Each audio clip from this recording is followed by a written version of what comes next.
Hola,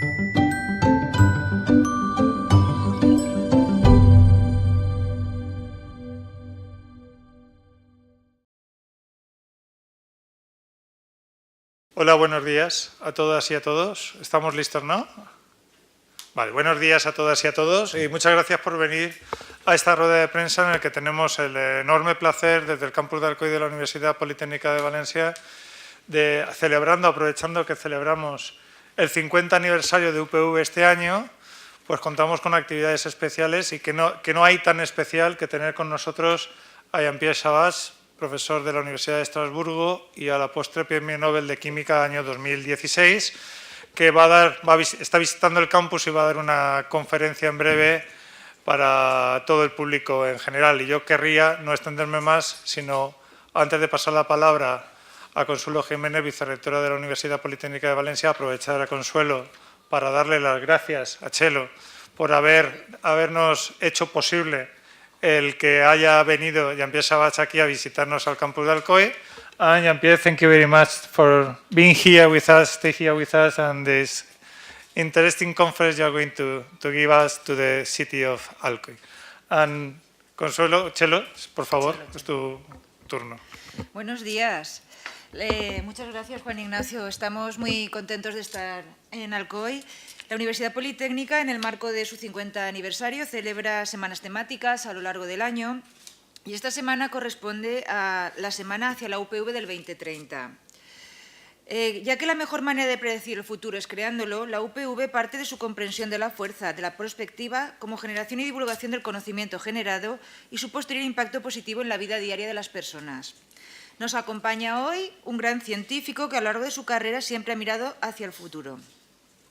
El profesor Jean-Pierre Sauvage es un químico francés especializado en química supramolecular y química de coordinación que ha desarrollado su labor en la Universidad de Estrasburgo.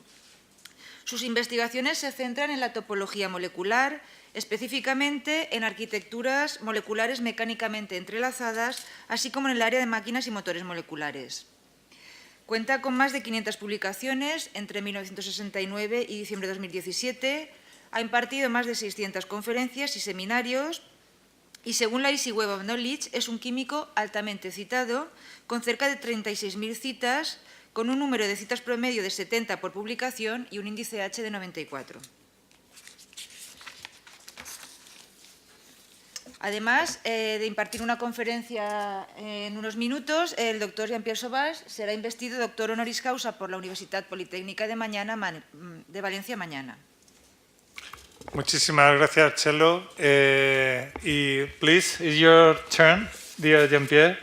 If you want to say something to our press and make a short declaration.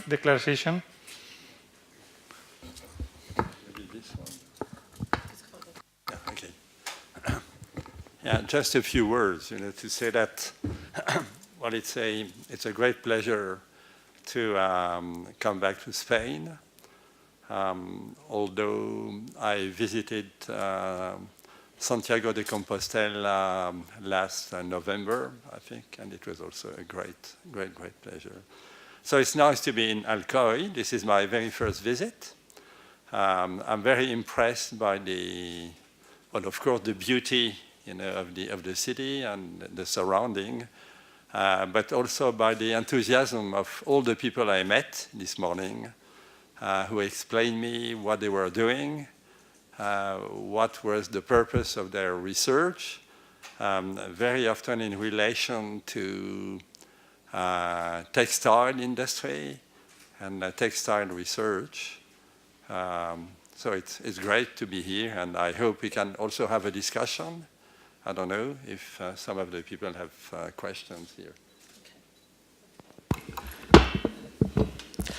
Lo que estaba diciendo el señor Sauvage es que es la primera, bueno, no es su primera visita a España, porque el pasado noviembre estuvo en Santiago de Compostela, pero sí que es su primera visita a Alcoy y que está impresionado por la pasión y el entusiasmo que está poniendo la universidad y todas las personas que le han mostrado los laboratorios y las cosas que están haciendo. Y les quiero dar las gracias por ello.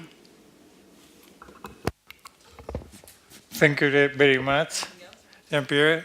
Si tenéis alguna pregunta, por favor, en castellano, en valenciano y lo traducimos, no hay problema, ¿eh?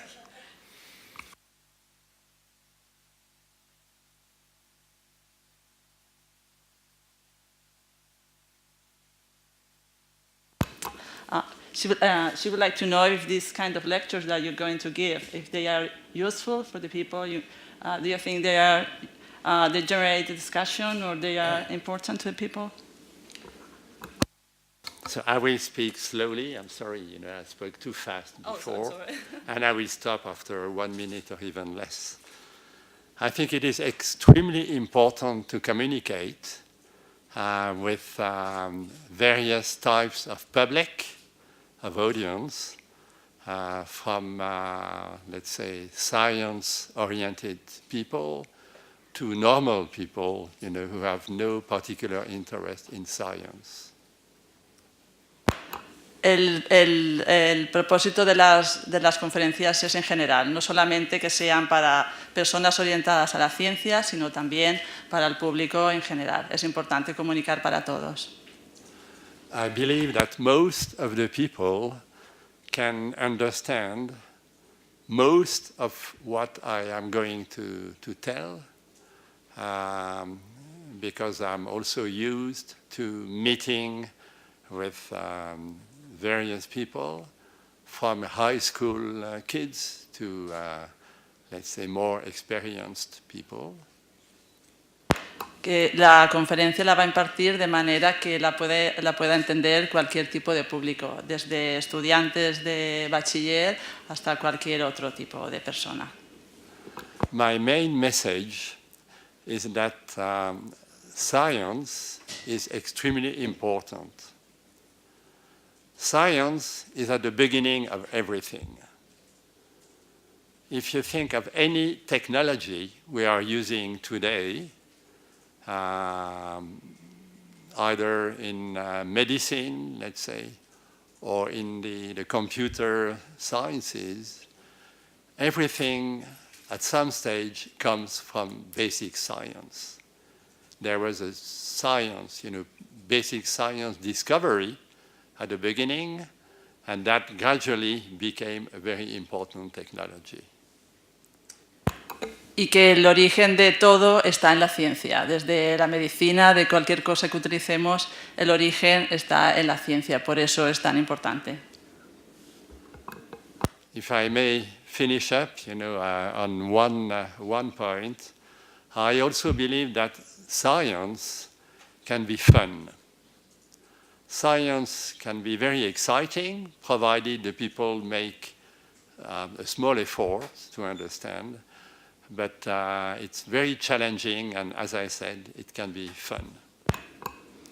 Y que lo más importante es que la ciencia puede ser divertida, puede ser muy emocionante. That's all. Thank you. ¿Alguna cuestión más? ¿De qué va a tratar la conferencia? ¿De qué va a hablar? What's the topic of the lecture you're giving today? The topic of my lecture will be very close to the field which has been awarded by the Nobel Committee in 2016. It will be on molecular machines and molecular motors. And it will show that using molecules we can make very sophisticated objects which behave as machines and motors. El tema de la conferencia será máquinas modernas y motores moleculares, que a partir de ahí se pueden elaborar objetos más sofisticados. Es sobre todo el tema del Premio Nobel del 2016.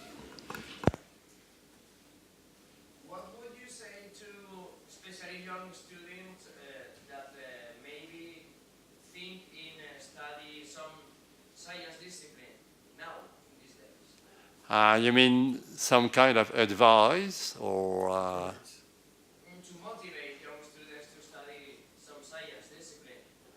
I think first you have to talk science with them and to see whether they are interested in what you discuss with them. but related to their future. I don't know so much in Spain, but in many countries, being a scientist, or studying sciences helps find a good position in life.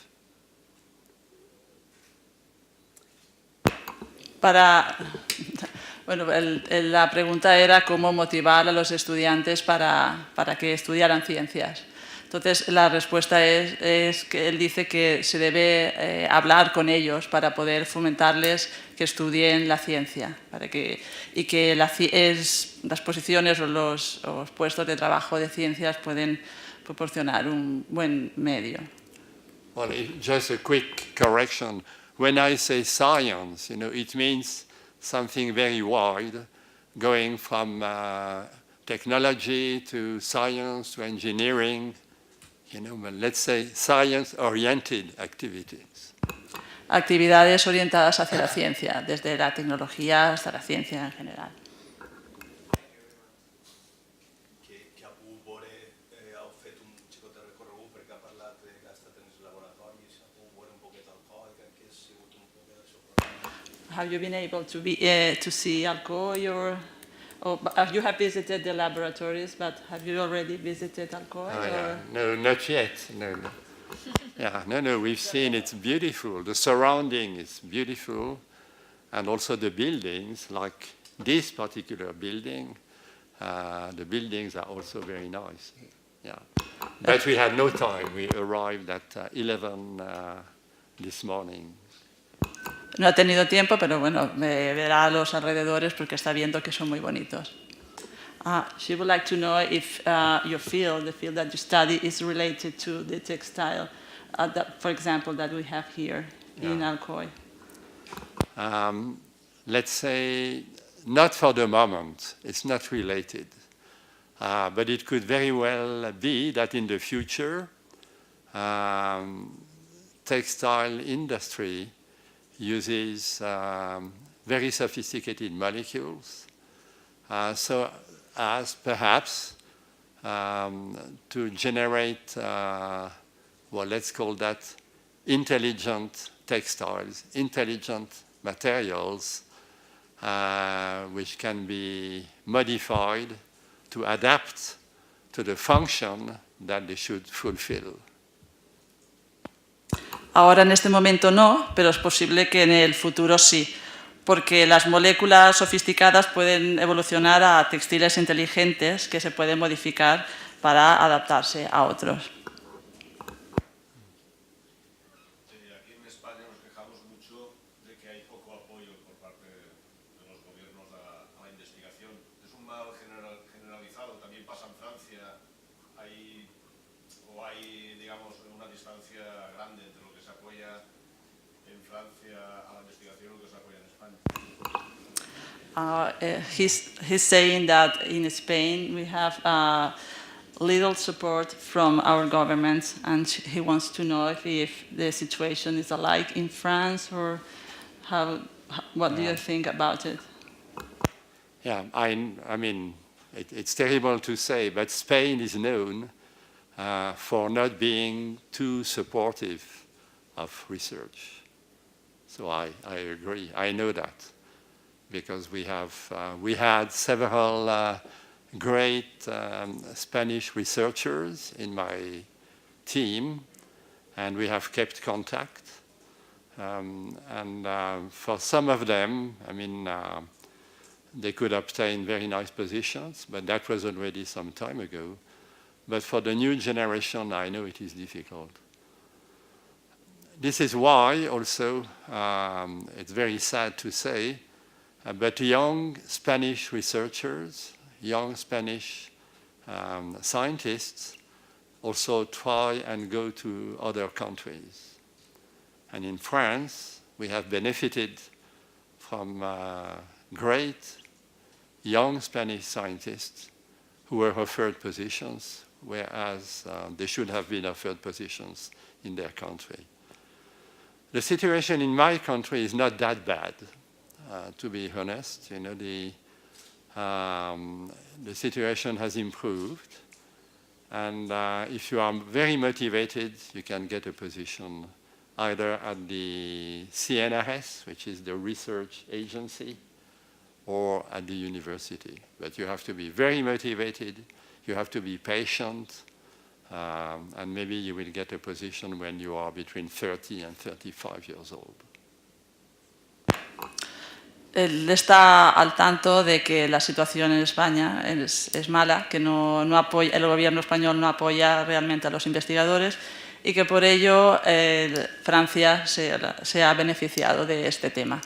Entonces, que si una persona es entusiasta, apasionada por la ciencia, está en una edad adecuada, ellos pueden estudiar o tener puestos de trabajo importantes en Francia. Entonces, de ellos ellos se pueden beneficiar, y tanto los estudiantes como los trabajadores. Bueno, quiero daros a todos las gracias por vuestra participación en la prensa, por estar aquí, y nos vamos con la idea que decía el profesor, que la ciencia es el origen de todo, pero además la ciencia puede ser divertida, y lo vamos a disfrutar ahora en su conferencia. Muchísimas gracias a todos. Una pequeña pregunta te ha quedado ahí, te veo con cara de lanza.